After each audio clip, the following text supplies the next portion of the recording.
Olá a todos, bem-vindos novamente a mais um vídeo nosso aqui no Parque Trianon MASP, no centro da cidade, na Avenida Paulista. E onde a gente vai fazer o culto daqui a pouco.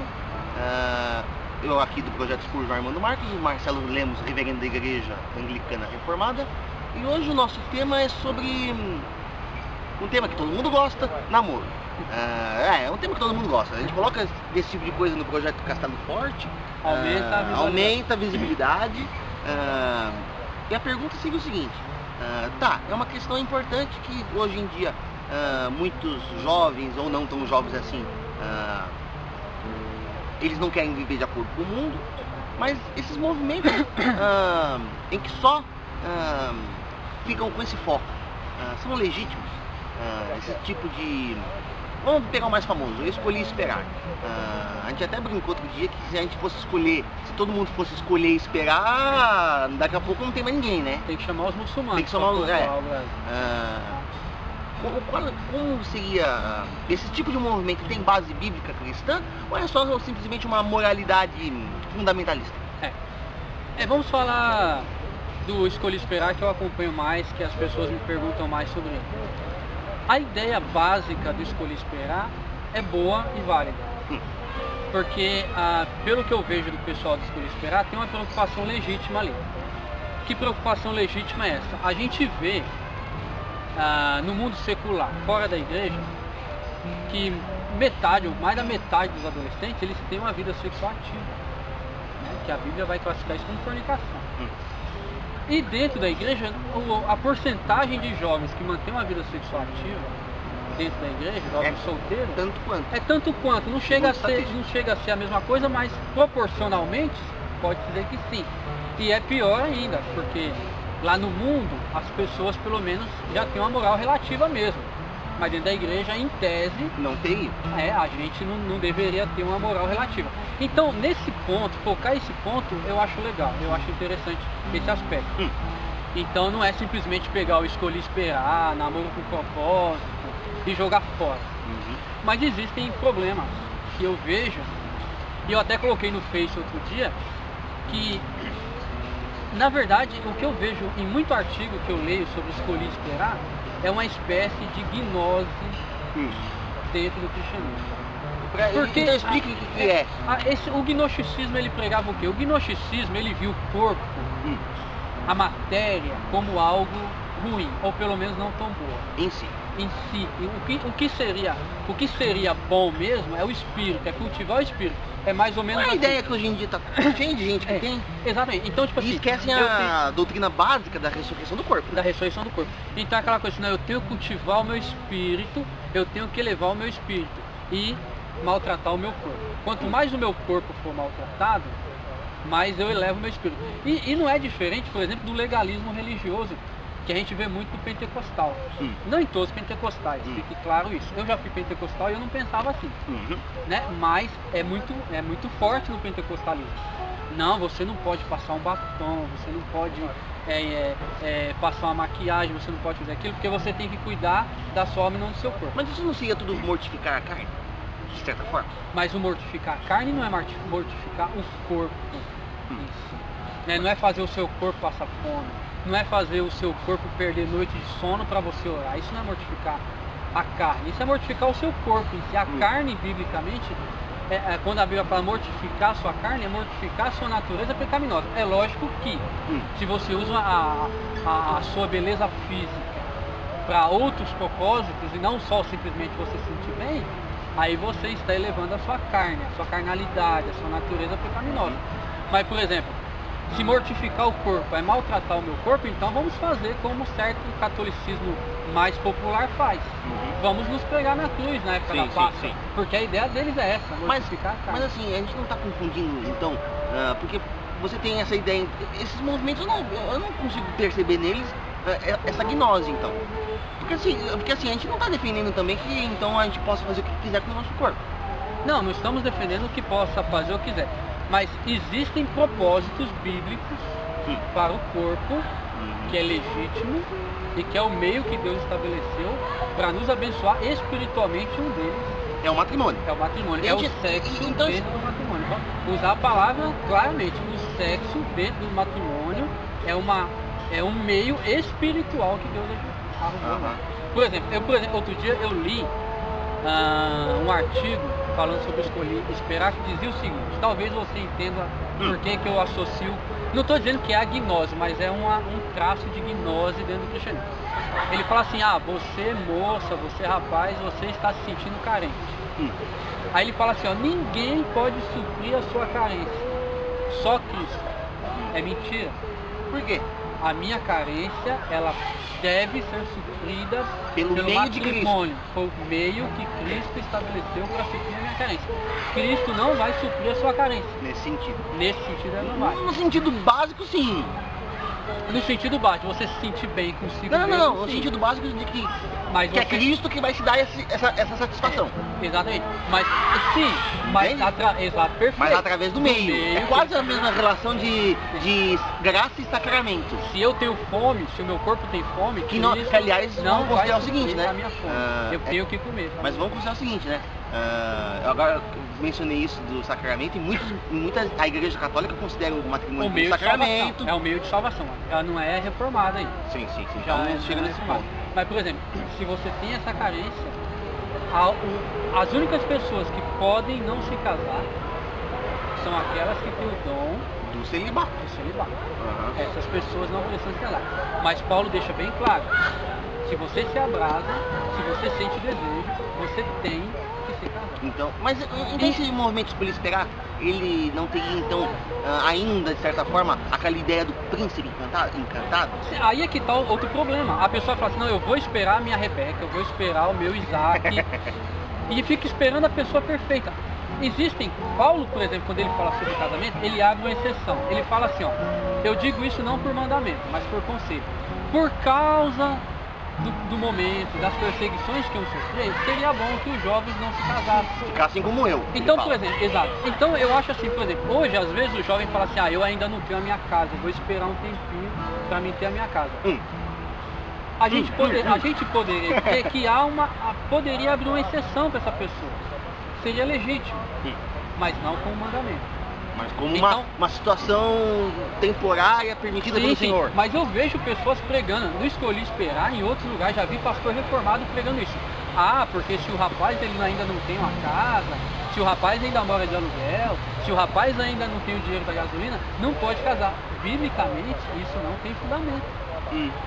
Você pode recomendar esse rapaz A se estruturar, a se estruturar antes, mas você não pode proibir. dizer- mas Você não pode proibir como a Bíblia condena a proibição. O cara que espera mais para se casar, ele não é moralmente superior à pessoa que não espera e que se casa, tem filhos e passa por mais dificuldades para se estruturar. Moralmente falando, ele não é inferior àquele que espera esperar. Isso a igreja precisa deixar bem claro. Não existe nenhum mandamento bíblico nesse sentido. A gente pode recomendar, pela situação atual, a gente pode recomendar a esse jovem isso. Mas você não pode colocar isso como objetivo de vida. Você não pode colocar isso. E você considera a corte uma opção? Lembrando que a corte é uma opção, é uma coisa que surgiu, eu pelo menos Mas- acho isso, que surgiu muito quando aquele livro Eu Abandonei o Namoro, Sim. do Josué, como é que é o nome daquele autor? Eu o não, Alves. eu não lembro o nome do autor, mas eu sei, em Minas, quando eu morei em Minas, isso foi muito forte no movimento de Eu ainda conheço pessoas que têm essa. Hoje em dia, muitos. Não diria puritanos, mas a gente mais reformada, mais pro lado do presbiterianismo, batistas, diferenciando pentecostais e reformados. Quem é mais do meio reformado tem muitos que têm essa ideia da corte. É bíblica. A questão é a seguinte: o que é a corte que essas pessoas defendem? Eu já vi tantas definições de corte que é difícil você saber. Por exemplo, tem a definição que você não pode nem encontrar uma moça. Tipo, a gente tá aqui no parque. Se você fosse uma moça, lógico que a gente não tá sozinho aqui, mas se você fosse uma moça e eu estivesse sozinho se eu estivesse sozinho com uma moça, em tese isso aí poderia estar sendo considerado errado, porque isso aí não caberia dentro da corte. Aí é que tá. Tem que ser na presença do pai, da mãe e tal. Tá, mas aí é que tá. Tá isso na Bíblia? Eu não vejo isso na Bíblia. Na Bíblia, o que eu vejo é que não existia namoro. Então você é Porsche-iano nessa questão. Na Bíblia, por exemplo, não existia namoro. Na Bíblia, Porsche defendido. na Bíblia, eu não diria que eu seria assim, mas falando do que está na Bíblia. Na Bíblia você pega, por exemplo, Isaac, entendeu? Os dois não tiveram tempo de se conhecer. Quem teve tempo de se conhecer, entre aspas, foi Jacó. Ele acabou casando com duas. Entendeu? Então, mas você não tinha um namoro como eu. O namoro, querendo ou não, é uma adaptação que a gente fez. Como não existe recomendação bíblica a esse respeito, a gente fez uma adaptação. Entendeu? O que o namoro, na minha opinião, o que o namoro não pode ter é fornicação. Porque isso é contra a Bíblia. E biblicamente, então, vamos definir brevemente o que seria o namoro, então?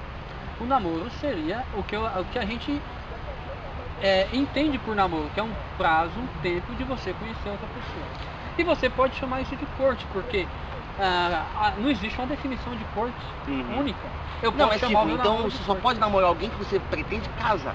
Eu acho que o ideal seria isso. Mas tem que ser assim, se você não tem intenção, então você não pode... Você não pode. Aí eu já sou mais... Mas eu digo no radical. sentido assim, por exemplo, você tem... isso é uma outra questão. Por exemplo, você tem a intenção de casar. Mas, por exemplo, você não conhece uma pessoa específica.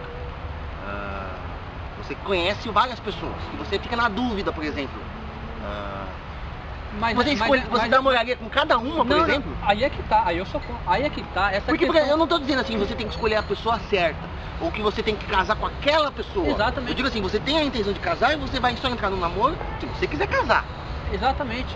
Mas aí é que tá. É lógico, pode dar alguma coisa errada no meio do caminho e você não casar. Mas para você entrar no namoro, você tem que ter a intenção de casar com aquela pessoa.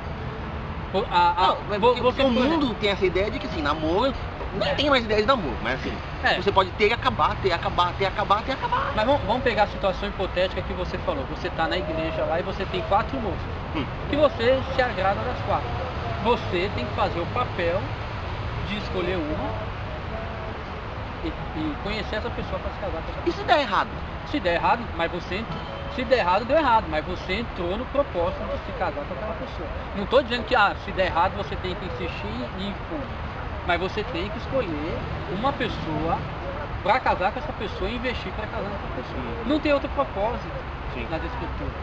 E no caso assim, a gente, óbvio, não temos Agora, aí tem uma questão, você fala assim, tem 4, eu vou escolher uma e eu vou escolher a errada. Olha, você sempre, não importa quem você escolher. Quem você escolher vai trazer problemas pro seu casamento. Vai trazer problemas na sua vida. Eu não diria isso. Essa ideia que as pessoas têm, vamos escolher a pessoa certinha, a mulher certinha, isso não existe. O casamento é um desafio para toda pessoa. Eu estou casado há 10 anos, é um desafio. Existem pessoas que estão casadas há 10 anos, é um desafio. A pessoa que está casada há 30 anos, o casamento foi uma bênção, os filhos são uma bênção. Aquelas pessoas passaram por desafio.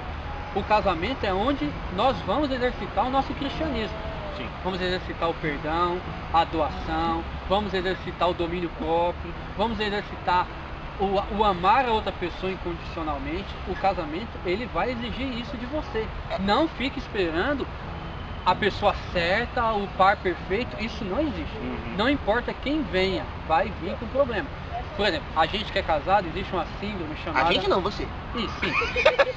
Mas no meu caso que eu sou casado, existe uma síndrome que é tratada em alguns livros que é interessante. A síndrome fala assim, o jardim do vizinho sempre é mais bonito que o meu. Então você olha o casamento do cara e você fala, nossa, olha como aquela mulher respeita o marido. Aí a mulher olha pro marido da outra e fala assim, nossa, olha como ele trata ela bem. Mas isso é porque você não está lá. Se você divorciar da sua mulher e casar com a dele, ele divorciar com a dele e casar com a vai sua, dar na mesma. Daqui um mês você vai olhar para o outro e falar, nossa, o jardim dele é melhor que o meu. Por quê? Porque do lado de fora, tudo muito bonito.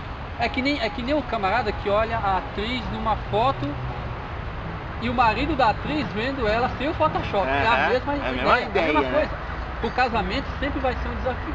Então você atrasar o casamento para encontrar a pessoa certinha, a pessoa perfeita, o par perfeito, isso também não existe. E se você entra nessa ideia, você tem que cultivar o seu lado espiritual, não é porque quem casa, não, o casamento é um exercício espiritual. Quando você... O que eu ia perguntar é o seguinte, outro nessa dia, questão... Deixa eu só mostrar o absurdo que é essa ideia. Outro dia eu estava vendo num programa de televisão da Igreja Adventista. Alguém mandou esse vídeo pra mim e eu ri demais. A mulher falando como que é a relação sexual do casal. Então antes do casamento, antes do ato sexual, você faz uma oração. Aí você vai lá e tem o ato. Depois do ato você vai e faz outra oração. o ato sexual de um casal por si só. Se bem que isso é também é uma coisa meio de privacidade do casal, né? É, exatamente. Se eles fizerem isso, Mas olha as ideias das pessoas. Mas não é querer impor. Isso aí é querer impor, exato, né? mas quando a pessoa coloca isso, querendo ou não, mesmo que essa pessoa não admita, ela tá vendo o ato sexual de um casal pecaminoso. como algo, talvez não pecaminoso, mas tipo assim, um mal necessário. Não é a ideia de Santo Agostinho? Sendo que pode ser, mas tá errado. Ah. Exato, mas tá errado. Mas não importa que foi Santo Agostinho, podia ser Calvino. Podia ser Calvino. Porque o Santo Agostinho tem essa ideia de que o pecado se transmite pelo ar. Sim, né? Exatamente. Mas o correto é o seguinte: eu sou casado. A minha vida sexual já é um ato de glorificação ao nome de Cristo. Tudo que nós fazemos é para a glória de Cristo. E quando você pegar Calvino, Matthew Henry, eles comentando 1 Coríntios capítulo 7, eles vão falar isso. O meio, se você não é um celibatário, se você não tem esse dom do celibato, o meio que Deus proveu para suprir a sua necessidade é o casamento. Duas perguntas para encerrar. Você falou celibato. Como é que a pessoa identifica se é celibatário? Bom, Cristo fala que existem 3 tipos de eunucos. Aquele que nasce eunuco, e eu acredito que existem pessoas que nascem eunucos, pessoas que elas não vão viver abrasadas, elas têm essa capacidade de dominar o seu desejo, elas não vão viver abrasadas. Não é obrigatório, no sentido de que, por exemplo, na igreja católica o padre acaba sendo celibatário forçado. Isso foi uma ideia que a reforma protestante derrubou. Isso, exatamente, uma coisa maravilhosa que a reforma protestante derrubou, e os cristãos ortodoxos também não têm, vamos deixar claro isso. Na igreja ortodoxa também os padres, eles podem se casar. A igreja ortodoxa só exige que o bispo seja solteiro. Os outros podem se casar. Mas aí no caso esse ponto Mas aí a pessoa vai optar a ser bispo ou monge também, correto? Então existem esse celibatário que ele se faz celibato.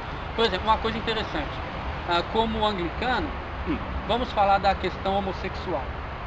O homossexual que vem para a igreja. Eu posso aceitar esse camarada homossexual se ele continua tendo tendências homossexuais? Posso. Se ele conseguir ser um celibatário.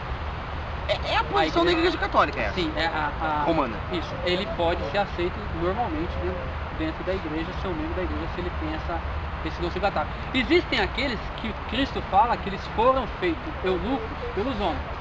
Hoje em dia é mais difícil. Eu conheço pessoas que por acidente se tornaram eunucos. Obviamente são celibatários, enfim. E existem Não, mas calma, por exemplo, aquele que é feito eunuco por outro, então ele não pode se casar porque... Não, porque vamos supor o seguinte... Na Bíblia existiam eunucos, por exemplo, os reis faziam as pessoas serem eunucos, castravam para essas pessoas cuidarem de harém, enfim. Mas isso eu estou considerando no sentido da relação sexual incluída no ato. Mas a pessoa, em tese, não tem essa ideia de duas pessoas estarem casadas, mas sem esse propósito. O propósito do casamento é a reprodução. Sim. Porque, por exemplo, então seria pecado a pessoa não querer ter filho? Depende. Você não ter filhos é errado. É pecado. Agora, eu não entendi a sua pergunta, honestamente, sobre o casamento sem o ato sexual. Por exemplo... Não, tipo, por exemplo, você não vai se parar depois de... Tipo, vamos supor assim, um casal já é velho, idoso e não tem mais, vamos dizer, vida sexual. Mas aí, o casal não vai separar. Mas aí seriam os dois, o homem e a mulher? Sim, isso que eu tô falando, eles não são... Mas seriam os dois. Hoje, por exemplo, você pode ter um casal de 90 anos que tem uma vida sexual ativa, normalmente. Normalmente assim. Normalmente já com as suas limitações, mas poderia ser. Não existe propósito no casamento se não envolve ato sexual. Tanto que um casal, se ele se separar por muito tempo, é pecado. Sim, tá na escritura. Tá na escritura. Nem a mulher pode fazer um voto a Deus lá, vou ficar 15 dias só em oração, se o marido não concordar, e vice-versa, não pode acontecer. Se uma parte fizer, é porque as duas partes concordaram. Última pergunta então, para encerrar. Nós não estamos colocando então nenhuma regra fixa. Não. A gente colocou que não, o namoro, a pessoa pode ter que entrar no namoro, mas não tem que ter vista de casar, tal. Exatamente. Mas qual seria então, como é que alguém está habilitado a ser entrar no matrimônio? A Porque pessoa... assim, a gente sabe, por exemplo, a situação financeira não é padrão, a espiritualidade também não é padrão de certa forma, porque você não teria que ter os dois do mesmo nível. Mas assim, tirando a questão do julgo desigual, que eu não estou considerando, qual seria a questão é de as bases? A questão é de foro íntimo. Certo? A questão é de foro íntimo. Qual é o problema desses movimentos? Eles acabam criando um estereótipo, uma lista, uma listinha em que as pessoas têm que seguir aquilo ali. Agora, a questão é de foro íntimo. Certo? Como é que eu sei se você está preparado para casar? É você que tem que saber. Não sou eu. Às vezes eu posso olhar e falar assim, também... Agora, existem questões óbvias, né? Por exemplo, a moça tá vendo que aquele rapaz namora 200. Aí ela, não, eu não quero casar com ele. É óbvio que ela vai ter mais problema do que eu no casamento. Cega, né, também, né? É óbvio. Ela vê que aquele camarada tá com 30 anos e não trabalha. Eu não posso impedir ela de se casar com ele. Mas não seria recomendado. É óbvio que ela vai ter muitos problemas. Quanto menos você puder amenizar esses problemas, é um bom conselho. Mas eu não posso criar um estereótipo. Para você casar, você tem que ter formado a faculdade, você tem que ter feito aquilo. Não posso fazer isso. Eu conheço pessoas pobres de tudo que se casaram e vivem bem. E conheço pessoas ricas. Poderia dar exemplo aqui de pessoa. Outro dia eu estava comentando isso com o bispo. Outro dia eu estava conversando com uma pessoa não rica, mas uma pessoa bem estruturada, com um bom emprego, um bom nome no mercado. E eu conversando com essa pessoa, e essa pessoa virou para mim e falou assim: Marcelo, eu queria ter um casamento bom igual o seu. Quando a pessoa falou aquilo para mim, eu tomei um choque. Porque eu tenho problemas financeiros, por exemplo. Porque eu sou um assalariado. Existem meses que tá tudo bem, tem meses que a grana tá lá embaixo, tem que fazer um controle, tem que fazer isso e aquilo. E a pessoa ganhando 10, 15 mil por mês, vira e fala pra mim: olha, eu queria ter um casamento tão bom com você. Então eu não posso criar um estereótipo. Tem que ter feito isso. Por exemplo, outro dia eu entrei no site falando sobre esperar, ele recomendando as pessoas primeiro a se formarem na faculdade, para depois procurar em casamento. Se isso for só um conselho... Como conselho, pode ser totalmente descartado. Pode ser descartado ou pode ser uma coisa boa. Eu digo conselho porque não é regra. Agora, se você coloca isso como um padrão, aí você já envolve um julgamento moral. Ou seja, se eu não cumprir esse conselho, eu estou sendo carnal. É aquela coisa assim, você não está fazendo isso para dar... É mais ou menos a ideia assim, você está sucumbindo à carne. Entendeu? Você não quer esperar, então você sucumbiu à carne. Não é isso que a Bíblia diz. O casamento é legítimo. Quando eu caso, é lógico, quando eu casei, eu estava pensando em sexo também. Mas isso não foi sucumbir à carne. Isso foi exercer um meio bíblico legítimo que Deus colocou. A necessidade sexual que Deus colocou em mim, que Deus colocou em você, é divina. É a origem divina, foi Deus que colocou. Não foi o pecado, não foi Satanás. Então vamos encerrar com mais 2 perguntas, já que tá fluindo do meio. Planejamento familiar é antibíblico? Olha, eu acho que não. Porque a ideia católica, por exemplo, é que quanto mais filhos você tiver, melhor. Só que você tem hoje uma questão básica de... Esse mundo tá cheio de gente. De sobreviver. Na verdade, eu acho que a questão do mundo estar cheio de gente, eu não concordo. Eu acho que o problema é que a gente não consegue... Eu, por exemplo, não conseguiria gerir uma família com 10 filhos, por exemplo. Eu acho que o ideal era deixar que a natureza tomasse conta disso. Mas... Como isso não é possível, a gente acaba controlando. Mesmo assim, não seria o ideal. Pessoas que defendem a ideia de que é antibíblico, porque você tem que... Porque a família é a base da sociedade, então é como uma forma de você avançar o reino. Porque, por exemplo, a Confissão de Fé de Westminster, ela coloca o matrimônio como não digo ministério, mas assim, você vai gerar filhos... É uma missão. Não, por conta da teologia do pacto, você vai gerar filhos que vão influenciando e tal. Eu sou a favor dessa ideia. Agora, eu não posso... Porque hoje é normal de ver, por exemplo, pessoas que não têm condição de ter um filho e tem 15. Sim. Eu não posso... como que eu posso dizer? Eu não posso colocar uma regra que a pessoa não pode fazer planejamento familiar porque a Bíblia não contém essa regra. Isso é um princípio reformado, por exemplo, está nos 39 artigos da religião. Eu só posso exigir de uma pessoa aquilo que está claramente colocado na Bíblia. Se não existe essa regra, eu não posso exigir. Então mas pode ser permitido. eu acho que pode ser permitido o planejamento familiar. Nas condições de hoje, eu acho que não é uma regra planejar, mas eu acho que existem motivos válidos para você fazer o planejamento familiar. Agora, eu sou contra métodos invasivos, né, de você barrar a procriação, mas é legítimo. A última, então. A gente falou sobre, na questão anterior, sobre os nossos anseios e desejos que são colocados por Deus.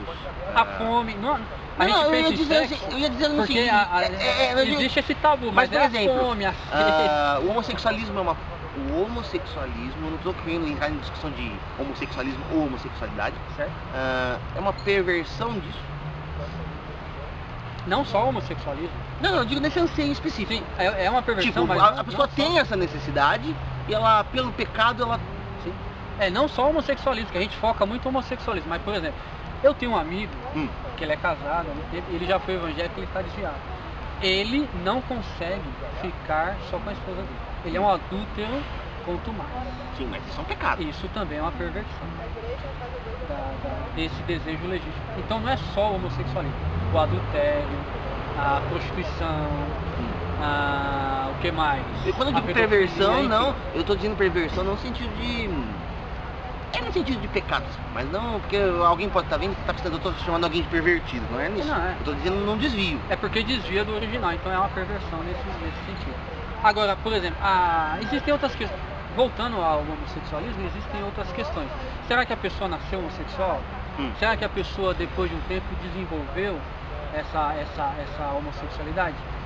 E depois que ela desenvolveu, como a igreja lida com isso? Eu acho que esse é um outro debate, que a igreja tem que se envolver, tratar seriamente. Eu vejo assim, pessoas batendo muito de frente com o homossexualismo, mas não dando opção a essas pessoas. E eu vejo, não por outro priorizando lado, outras questões, né? E eu vejo, por outro lado, um discursozinho assim, água com açúcar. Tipo assim, quando a igreja foi lá em Brasília contra essa lei dos homossexuais. Aí tem blogueiro mais certinho, mais politicamente perto. Não, vamos tratar melhor as pessoas e não sei o que, não vamos ser homofóbicos, como se não concordar com o homossexualismo fosse homofobia. Entendeu? Não vamos ser homofóbicos. Só que esses água com açúcar, eles também não estão dando nenhuma opção. Eles estão tipo assim, não vamos falar mal. Tá, mas e quando o homossexual chegar na sua igreja, o que você vai fazer com ele? Vai receber? Ele também não tem. Vai receber assim, não no sentido, é óbvio que vai receber, mas vai receber assim, de braços abertos, sem contestar o pecado? Exatamente, ele não tem nenhuma opção para isso. Existem igrejas que mostram opções interessantes de como receber o homossexualismo. E por incrível que pareça, uma das que melhor faz isso é a anglicana. Só que o liberalismo está tão grande no meio anglicano que acabou havendo uma deturpação. Hoje você tem ordenação até de bispos, que são homossexuais praticantes. Eu pessoalmente faço uma diferenciação entre a pessoa que tem a tendência homossexual e o homossexual praticante. Porque eu não posso ser condenado pela minha tentação. Sim. Eu posso ser condenado pelo meu ato. Existem pessoas que são tentadas pelo álcool, mas não quer dizer que ele é um alcoólatra, que ele pratica, ele vive como alcoólatra. Então é interessante até as pessoas pesquisarem isso. Existem documentos anglicanos muito interessantes sobre como tratar a questão do homossexualismo na igreja.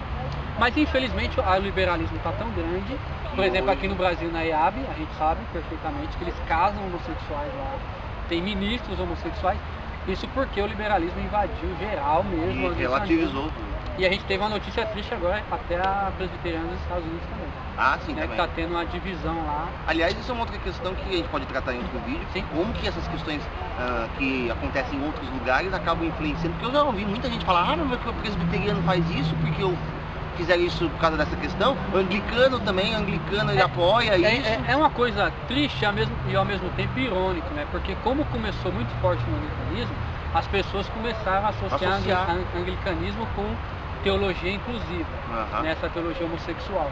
Tanto que quando eu me reformei assim, eclesiologicamente falando, eu fui para a igreja anglicana, o primeiro e-mail que eu recebi foi de uma matéria sobre homossexualismo na igreja anglicana. Bom, para encerrar, qual é o versículo bíblico que você quer citar? Sobre a questão do casamento, a gente nunca pode esquecer, por exemplo, Gênesis. Deus viu Adão só e o que ele diz, não é bom que o homem esteja só. Então esse é o padrão bíblico. Não é bom que o homem esteja só. Sim. Se você não tem o dom da continência, se você não é um celibatário, você É engraçado essa casar. questão, né? É um dom. É um dom. É um dom. E não é visto como um dom. Não é visto como dom, mas é um dom. Então se você não tem isso, você não é bom estar só. Esse é o padrão de Deus. E tem um texto em Coríntios aqui, Coríntios, 1 Coríntios capítulo 7, versículo 1, Paulo fala assim: agora quanto às coisas sobre as quais escrevestes, ou seja, que é bom que o homem não tenha relações com mulher, ou seja, alguém escreveu para ele, ó, não é bom, vamos ficar todo mundo solteiro, Tem uma gnósezinha aí, né? igual o senhor, né? Vamos deixar lá. Olha o que ele fala no versículo 2, no próximo versículo. Por causa da imoralidade, ou seja, como nem todo mundo pode se conter, cada homem tem a sua mulher e cada mulher o seu marido. Não é uma opção. Por causa da imoralidade, se você tem desejo, então... E é um só também. Não temos brecha para poligamia, como os mormons defendiam isso aí, né? E aí vem falar, por exemplo, que não pode... Aí você casou, também depois casou, não pode se abster da vida conjugal. O marido cumpre a sua responsabilidade conjugal para com a sua mulher. E do mesmo modo a mulher para com o marido. A mulher não tem autoridade sobre o próprio corpo, mas sim o marido. Também, da mesma forma, o marido não tem autoridade sobre o próprio corpo, mas sim a mulher. Não vos negueis um ao outro, a não ser de comum acordo por algum tempo, a fim de vos consagrar de oração. Depois uni-vos de novo, para que Satanás não vos tente por causa da falta de controle. Todavia digo isso como concessão, não como mandamento. O mandamento é casar. Mas dá para dar uma pausa, fazer uma campanha de oração, não tem problema. Mas não é mandamento, não é obrigado a fazer essa campanha de oração. Mas se quiser, se for de comum acordo, pode. Agora, desejaria que todo homem estivesse na mesma condição que estou. Mas cada um tem o seu dom. Da parte de Deus, celibato é um dom. É o apóstolo que é inspirado, não sendo tão inspirado assim nesse ponto. Exatamente. Né? Aí ele não vai como inspirado, não, ele está sendo inspirado, não estou negando a inspiração, mas tipo, ele está dando o conselho dele. Sim. O conselho é inspirado, mas isso não é uma regra. Não é uma regra. Então cada um esteja com o seu dom, né? O versículo 8. Digo, porém, aos solteiros e às viúvas, que lhes seria bom se permanecessem na mesma condição que estou. Mas se não conseguirem dominar-se, se você não tem o mesmo dom que eu tenho, se casem. Porque é melhor casar do que arder de paixão. Então, arder de paixão? Se você é a tradução... Essa tradução do século XXI. Século XXI então, se você romanceou. Se você não... Romanceou ainda. Se você não tem esse dom, não é bom que o homem esteja só. A gente não pode mudar isso. Esse é o padrão bíblico. Agora... Isso, tem a de Genebra também, que é muito boa. Se você não tem esse dom, então você se casa. Eu não posso colocar impedimentos para as pessoas casarem. Eu posso dar conselhos, mas eu não posso colocar viver solteiro até os 30 anos como uma bênção espiritual. Pode ser, se você optou por isso, se você teve condições disso. Mas a igreja não pode colocar isso como padrão moral para as pessoas. Colocar isso como padrão moral é colocar a necessidade física como algo menos importante do que as minhas necessidades espirituais. E nisso, ainda que seja inconsciente, ainda que seja bem pequeno, mas é influência da gnose dentro do cristianismo. Isso não é bom. Tá certo então, a gente fica por aqui hoje, até um próximo vídeo nosso.